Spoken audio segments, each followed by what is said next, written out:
সঁচাকৈ বহুত ভাল লাগিছে। ইমান দিন অফিচ কৰিছোঁ, অলমষ্ট মই 3 months বেমাৰ আছিলোঁ, মোৰ বহুত গা চা বেয়া আছিলে।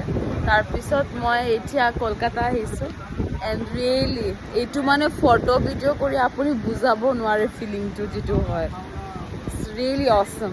এইটো মানে কেমেৰাত বন্দী কৰিব আমি নোৱাৰোঁ, বাট ষ্টিল যে চকু দেখা ফিলিং হয় ন, এইটো বহুত বেলেগ হয়।